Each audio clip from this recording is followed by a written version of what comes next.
أعوذ بالله من الشيطان الرجيم. بسم الله الرحمن الرحيم. الحمد لله رب العالمين، ولي الصالحين، عدو للظالمين. الحمد لله الذي أعطى كل شيء خلقه ثم هدى، وأشهد أن لا إله إلا الله وحده لا شريك له، وأشهد أن سيدنا محمدا عبده ورسوله صلى الله تعالى عليه وعلى آله وأصحابه ومن سن بسنته إلى يوم يبعثون. ثم أما بعد، إخواني وأخواتي، آبائي وأمهاتي،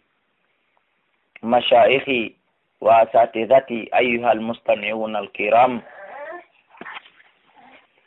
أوجه إليكم أطيب التحية وأزكى السلام قائلا لكم جميعا: السلام عليكم ورحمة الله وبركاته. kono yo musidɓe an julɓe fokkutuɓe jentade oɗo tafsir, haray ɓaawo timmingol an, haray musidɓe an julɓe jentiɓe oɗo tafsir ma fokkutuɓe jentade o tafsir ɓaawo timmingol an tafsir alqur'an alkarim on e bulughul maram on e matinuddin e lakhdariyu e suwaru min hayati sahaba, siratun nabawi e sifatu salatun nabi. ɓaawo gasugol ɗeɗo haray miɗo naatana firugol nde ɗo deftere wiyetende kadi riyadu salihin. nde ɗo deftere wiyetende riyadu salihin ko hadisaji nelaɗo, ko makuji nelaɗo woni ko muɓidira waɗa e mayre, ko windi nde muɓidiri makuji nelaɗo ɗin ɗo ko ɗo cheikhujo ceernojo tedduɗo mawnuɗo molanaɗo wiyeteɗo Yahya bun Sharafuddin an-Nawawi. haray ko ni woni ko winduɗo deftere nden on ko wiyete nde ɗo ko deftere hadis. haray nde ɗo kadi ko jeyande e defte selluɗe ɗen ka defte sunna, ko jeyande e deftere ɓurde janɗude, kadi ko jeyande e defte ɓurde kadi moftude. haray miɗo nodda dendanangal musidɓe am ɓen heɓuɓe feere jentagol, wakkilagol jentonde, wakkilo fiinode fiyo en ɓeydu faamude ka diina me. haray noon deftere nden no programme on woniri noon on yiyay, haray hino waɗa babunji e darsuji. haray no waɗa babu en fasu haray no waɗa babu en darsu en, babu en darsu de. nde ɗo fasulunji ala e mayre ko babun. no wona babu goo si tawi woni no juuti pandi, haray babu goo toon ƴettay darsu en de 3. si tawi woni babu on juuta wona babu on darsu goto, bi maana par ce que si tawi woni babu on hino juuti, haray ko be sende si wona ɗum mettanayi fi jentotoɓɓen, par ce que hiɗen andi ko fiinotoɓe wona waɗirede. si tawi noon darsu on ɗuuɗi pandi, haray on tigui ɗen andi ko kara han wawirta, haray o yejjitiɗi o ada fiinede ɗin. ko ɗum watta si tawi woni en ɗuɗɗinta darsu on. haray noon ko deftere mettude janngude musidɓe julɓe. kala ko nani ni toon yette Allah subhanahu wa ta'ala, mi Abdoullahi Kala waɗanollan du'a, jarnollan haka ibnu adama wawete jarnede ton. kala ko yiwɗon nani naake toon ma heɓuɗon faljere ton hakkunde poɗugol ŋuŋre nden ko poɗatala, ma ko nano toon bobu hoy hino wulla, ma faljugol firungon tigiri. haray ɗum ɗon miɗo tori on yaafuye, haray koyo on yaafo. noddollan ka adresse ji ɗimin on jurnude, faljitollan andon ko suka mo on, ko payku mo on, almudo mon naami jogiiɗo gandal, ko yiɗugol tun kurkanagol diina kan, kurkano julɓe ɓen e diina kan yaaja tawa ko musidɗo moɗon woni sabu e sabu miijitagol an anda no woodi musidɓe an julɓe buy faalaɓe janngude kono ko soferɓe yagal ngal hino saliɓe jannga, ma ko ɓe ne'oɓe, ma ko ɓe remoɓe, ma ko ɓe militaire ɓe wonɓe ka nder kan, ma ko ɓe fonctionnaire ɓe jooɗiɓe ka bureau no happana lernde natata e lernde yaltata, ma ko ɓe wonɓe jindude extérieur, Europe, Amérique, Asie e ko nandita tawi ɗum ma Afrique ga, ka tawata welata fi ƴettugol darsi lernde faala e harale hiɓe yiɗi janngude ko angal tan on, ma mankude jannon ko ɗum haɗi ɓe janna, ko miijitagol ɗum ɗo, yurme ɗum ɗo kadi ɓeydilan puusude e waɗugol ɗum ɗo fiyo goto kala e ɓe musidɓe an ɗo yo facilitanomo, yo newanomo hara o wawa janngude o faama diina makko kanka o woni ɗon, ko alda e déplacagol makko, ko alda e waɗugol makko ferewil wo, ta ko min Abdoullahi Kala payku mon kon, ta ko mi woni ko sabi mbini ɗum ɗon, haray ko yiɗugol ɗum ɗon. haray numéro téléphone ji an kami noddete fifaljiteɗe ɓa ko ɗum mi ɓuri tijjade hikki ɗon du'anede hikki ɗon weltanede hara hino numéro téléphone ji ɗin numéro ji nayyi nanduɗi on waɗay 63 60 53 09 waɗon 67 60 53 09 waɗon 68 60 53 09 waɗon 60 60 53 09 haray ko numéro téléphone ji ɗin ni. amma inde nden ko Abdoullahi Kala bun Alpha Mouhammadou Wuri Kala Diallo jibinande Lagine préfecture Mamoun sous préfecture Niagara district laabi ko village on ko Kala feyno ɗo ni miɗo jooɗi tabiti ko capital meɗen Conakry ɗo cimenterie Baylo Baya. haray ɗen natana tafsir on babu en darsu en dambugal aranal darsu arana on hino yewta en al ikhlas fi laɓɓinalngol Allah dewal ngal sabu kala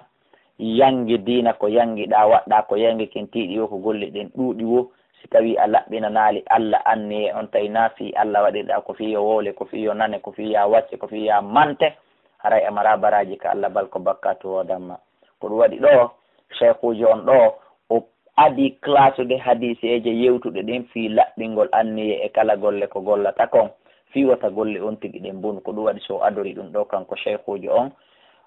o wi dambugal aranal ngal darsu en ko yewtugol fi laɓɓingol wa hidari niya e tawnugol anniye on fi jamil amali e nder dendanangal golleli deweyankoji ɗin walla ko wali e konngol iyankoji ɗin wal ahwali e alhaali yankoji ɗi albarisati feeñuɗi wal khafiyati e suuɗuyɗi laɓɓingol anniye on tawna kadi anniye on. qala allahu ta'ala Allah teɗo to ɗon noon hino daali yamirigoy fi ɗum himo daali ka Qur'an wama umiru ndarale ɓe yamirakale illa liyabudullah sona ɓe rew Allah mukhlisina lahu ɓe laɓɓinanamo addina dina kan hunafa'a ko kan newi ka wa yuqimu salata ɓe ñiiɓa e julde nden wa yu'tu zakata ɓe itta zakka jawle maɓɓe ɗen wa dalika waɗugol ɗum ɗo dino qayima ko ɗum ɗon dina ñiiɓu kan. wa qala ta'ala Allah daali nokkugo lan yanala allaha kon yo hewtata Allah luhumuha tebbeli ɗi mummunteji hilseteɗi wala dima'uha wona ƴi e majji on kadi hewtata Allah haaju Allah ala e ɗi walakin koni yanaluhu hewtaymo attaqwa kulol Allah ngol minkum immorde moɗon jaka Allah ko kulol Allah ngol e laɓɓinanede anniye on jako ɗum woni ko hattojine ibnu adama o. wa qala ta'ala Allah daali ɓul wiɓe in tukfu si tawi woni on suuɗi ma fi sudurikum kon ka ɓerɗe mon kon awtubuduhu ma on feññi no fotana Allah ter ya'lamullahu Allahu on hino andi fo jaka feññinen ko laaɓi jaka kadi suuɗen kadi ko laaɓi ɓa fo Allah hino andi. awalan hadise arano on e nder deftere nden an amiril mu'minin yettama e amiril mu'minina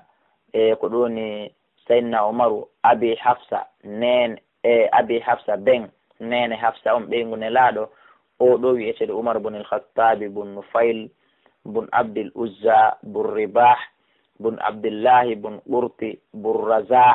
bun Adiy bun Ka'b bun Lu'ay bun Ghalib al-Qurashi al-Adawi ko gambe sayyidina Umaru ɓenni. qala umaki sami'tu minani rasulullahi nelaɗo sallallahu alaihi wasallam yaqulu himo maka innamal a'malu ande golleli ɗin fop ko yoɓirte binniyat ko saabu anniyeji ɗin wa innama likulli murin ande noɗani kala neɗɗo ma nawa ko anniyi kon faman kanat kala laatiɗo hijratu firgol makko ngo ilallahi ko fi yahugol ka Allah kala tawɗo ko ittimo lagine naɓi mo extérieur ko fi yo ɓeyɗo e dina makko kan ko fi yo faamu dina makko kan ma ko fi ɗaɓɓogol jawdi kono noon hara ko fi anniye ɗaɓɓogol jawdi laaɓundi ko wallitora dina islamu kan e musidal makko ngal wa rasulihi e nelaɗo makko haray ɗon no yaana fa hijratu haray fergu makko ngun ilallahi ɗon ko fi Allah wa rasulihi e nelaɗo makko on no haray ɗen tawtimo. waman kanat kala laatiɗo hijratu fergol makko ngol li duniya ko fi aduna tun yusiba fi yo heɓoymo kanko anniye makko on objectif makko on ko waɗi ha o yalti lagine ma ko waɗi ha o yalti ka o jibina ɗon o yeehi kala ka o woni ɗon kanko ko fi yo aduna heɓo aw imratin ma ko fi ɗaɓɓoygol sonnajo yankiya fi yo jombumo haray oɗo kadi fa hijratu fergol makko ngol ila ma hajara ilay ko faade kon ko ferani hoore makko ferani ho fi mum ɗon si ɗum heɓike awas tawi ɗum heɓaki fergu makko ngu woni inutile. Muttafaqun alayhi muttafaqun ko fottana ɗum ala sihhati e dow sellugol hadise on. Rawahu imamul muhaddisin ko filli hadise on ko imam jo ko ɗum woni yewtoɓe hadise ɗen. hombode on ko abu abdallah muhammad bun ismaila bun ibrahima ibnul mughiratu bun burdiza ju'afiyu al-bukhariyu ko imam bukhari ko on wiyete imamul muhaddisin imamu yimɓe hadise ɓen ko on ɗon ko dambe makko ɗenni. wa abul husayn e abu husayn muslim bunil hujjaj o ɗo wiyeteɗe muslim bunil hujjaj bun muslim al-bushari annabawiyu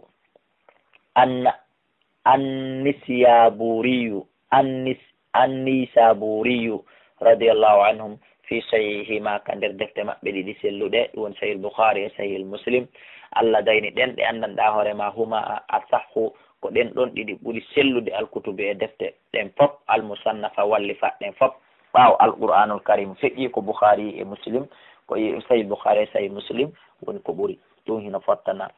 hadise ɗimmon an ummil mu'minina ƴettama enene gomɗiɓe ɓen ummi abdullahi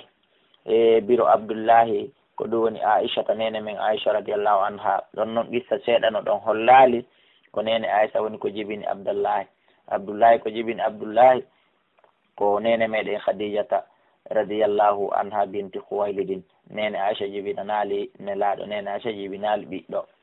kono ɓiɗɗo sinama ko konti ɓiɗɗo ma. qalat o maki qala rasulullah sallallahu alaihi wasallam nelaɗo Allah o maki yawzu jayshun الكعبة فإذا كانوا ببيداء من الأرض يخسف بأولهم وآخرهم يخسوهن هب جهاد جيش كنوا الكعبة كعبة فإذا كانوا سبلاتك ببيداء عند نكور دو كفيني دون كهنتني دون من الأرض إمود ليدين يخسف متنت بأولهم إلى أرانا مأبي وآخرهم ها أسكتر دو مأبي دارت كان كوني ناشا وما قلت من يا رسول الله كاين لا الله كيف يخسف بأولهم وآخرهم kono arano maɓɓe wo sakkitoro maɓɓe fof muɗum mutinte wa fihim no e maɓɓe toon aswaquhum marseji maɓɓe ɗin hino nder toon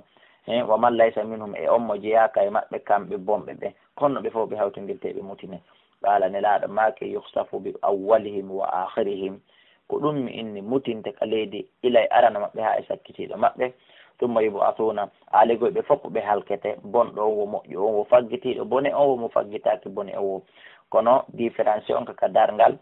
tumma yub'athuna refti ɓe immintinoye ala niyatim e dow anniyeji maɓɓe ɗin jaka ko anniye on woni ko sendidiri e musidɓe julɓe. lette ɗen aray so tawi woni bomɓe ɓen bonni jaɓali accude lette ɗen aray ɗe suɓata ɓen ɗon tun ɗe acca ɗe halkay fof kono ka immitagol ka darngal goto kala immitoto e hoore anniye mum on. kala tawnoɗo ko woni hadde o waɗa bone on ko fi anniye moƴƴo o immite o naɓiniri e sengo. kala tawnoɗo no wadde bone on immintini naɓiri e sengo. kala tawnoɗo ala wadde bone on kono anniye makko ino toon waɗugol bone on immintini wattire e hoore ɓeeɗa. yalla okkoren anniyeji moƴƴi laaɓuɗi e dendangal golleli men ɗin. muttafaqun alayhi haga o konngol ɗo lafsul bukhari ko konngol imam bukhari. hadisa tammon wona aicha ka ƴettame nene min aicha radiallahu anha qalat ɓe make qala nabiyu annabaji allah sallallahu alaihi wasallam make la hijrata ferugol ala ba'dal fatih ɓaawo fatu makka waɗama hande kadi walakin skoni jihad ko waɗugol jihadi wa niyatun e anniye laaɓuɗo wa idastum firtum so tawi woni on ɗaɓɓirama ferugol yiya haɓugol jihadi famfiru wakkile e fero muttafaqun alayhi. wa mana koni manamum la hijrata ferugol ala min makkata iwa makka inna no iwde makka fera yaha madina ma fera yaha nokkugo li anna sabu no makka saratu wonti dara islam galle islam ko wiyete fergol ko yugo e leydi kefere yaha e leydi julɗo amma mo iwi e leydi julɗori yehi e leydi julɗori on ɗon ko wiyete ko voyage ɗo mi mana on ɗon ko wiyete ko musafiru ko iwɗo ɗo yehi ɗaafi ɗaɓɓoygol intérêt makko ma ɗaɓɓoygol gandal ma ɗaɓɓoygol aduna ko ɗum ɗon ko musafir wiyete. amma no mo wi e leydi kefeeru fi ɓaawa wata juulude ɗon ma wala heɓude no jangira ma wala heɓude julde jama ma wala dow heɓude feere no feƴƴinira dina kam o yehi e ndi leydi to fiyo dina kam marsirmo ko ɗum ɗon wiyete fergu. jon noon ilaka fatu makka uddita nde tawno hande kadi on wonti galle islam wonti pays islamique ne laaɗo maake awa hande kadi ala ko jara ko goɗɗo innata o feray o eggay o yaha Makka o yaha Madina ma o yaha nokkugo. wan abi Abdullah Jabir ibn Abdullah kadi al-Ansari radiyallahu anhum qala o maki kunna min latina ma annabi wodude annabajo sallallahu alaihi wasallam fi ghazati e nder gere e nder jihadi fa qala ne laɗo maki inna bil madinati ndaron hino Madina hiɗen acci Madina la rijalan wallahi worɓe hiɗen acci Madina ma sirtum onon ɓe mi wondi on yatama siran yaadu wala qatatum on taƴitata wadiyan aynde illa kanu siona ɓen laatoto maakum hiɓe wondi e moɗon e bimana nawa sika ka ɓalli aligoy ka anniyeji hiɓe wondi e moɗon ka anniye ko woni tun ko haɗi ɓe wonda e moɗon ka ɓalli habasahumul maradu ko nawnare nde woni ko jogitiɓe ma ɗum ko gantoji ɗi woni ko jogitiɓe wa fi riwayatin no waɗe fi laye on gollata gollal on tampata tampere on soppata gaño illa sharakukum sowona ɓe kafiday e moɗon sowona on hawtiday e maɓɓe fil ajiri ka joddi rawa Muslim e hoorele hiɓe waali ka danɗe maɓɓe kon ɗum sabimbini ɗum ko saabu ko tawi kon hiɓe jogii kamɓe kadi hari anniye argol ko gantugon woni ko yiltide. rawahul Bukhari imam Bukhari no filli o hadis Anas ko ƴetta Anas qala o maki raja'na min ruttino min ghazwati Tabuk min yiwti ka gere Tabuk ma annabi wondude annabaji Allah sallallahu alayhi wa sallam fa qala ɓe maki inna aqwaman ande no yimɓe goo khalafna ɓe accuɗen bil madinati Madina ma salakna en natali ɗo shiban e joolol wala wadiyan wona aynde illa wahum sonaɓe mana heɓe wondi e meɗen ko woni tun ko hatta yi en ɓeɗo habasahumul udur ko gantoji ɗin woni ko jogitiɓe ɗon ko ɗum hadde ko ɗum haɗi ɓe ara ɓe participa. wan abi yazida ma'an bun yazid kadi bunil akhnas radiyallahu an wa huwa ko oɗo wa abuhu e ɓe makko jedda imam soro makko ɓe fof maɓɓe ɓe tato kala sahabiyuna ko ɓe sahabankeɓe modi ɗum ɗo ko nema baba e ɓiɗɗo imama soro e baba ko ɗum woni e ɓiɗɗo e baba mum kadi ɓeɗo fo muɗum ko ɓe sahabaɓe. qala wi kana latike abi yazidu abi ben an yazidu akhraja himo yaltinayno dananira dinaruji yatasaddaqu biha o ittadi sadaka fa wada'aha o waɗaɗi inda rajulin e nokku gorko fil masjidi wonɗo ka juulurde bi mana o wallina ɗum ɗo takko oɗo o wallina ɗum ɗo takko oɗo fa ji'tu fa wada'aha o wallini on sadaka inda rajulin takko gorko goo fil masjidi ka juulurde fa ji'tu mari fa ghattuha mi ƴettiti sadaka mo kañum baba wallini on fa taytuhu biha mi artiranimo kanko baba sadaka on fa qala wallahi mi wondiri Allah ma iyaka arat wona am mi faandino hendagol oɗo sadaka na am mi faandino yo heɓo sadaka wona am mi faandino wallingol ɗum ka juulirde fiya hendo ko fiyo goɗɗo goo hendo fa jonni tan mi yaha mi jonnoya goɗɗo oya wi o e baba anabi a wallini ko sadaka fiyo goɗɗo ƴettu mi ƴetti oya kadi wi oye wona fima am ɓe yeddodiri ɗon ha fa qasamtuhu min kadi mi yehi mi wullitoyimo ila rasulillah bimana ben makko wullitoyimo ka nelaɗo Allah sallallahu alaihi wasallam wona no wasi ko bewre o warri ma yawagol baba makko ko fi tun jannugol en enen iwtiroɓe ɓawo ɓen fa qala o maki ɓa o sifanike nelaɗo maki he ko an yo babajo naɓuɗo ni jawdi ka juulirde ɓiɗɗo ma on ƴetti laka no wodanima mana wayta anniye ko anniɗa kon ya yazid ko an yo yazid kon ɗum anniɗa nayo gorko goo ƴettu hendoɗa baraji ɗin ko ɗum donc awa hino wodanma on anniye maɗo mbi mana ala anniyendade baraji ɗin haysi ko an yiltino hawriti e muɗum nafere makko ɓiɗɗo ma modi o anniye o nonde nafoore ka wala ka hino wodanma an kadi ma hatta ko ƴettuɗa kon ka julirde yama anu ka yoma an mbi mana an kadi ko an jeeyi a yoɓata a jonnikata. rawahul Bukhari ko imam Bukhari woni ko filli ko ɗum woni hadise on.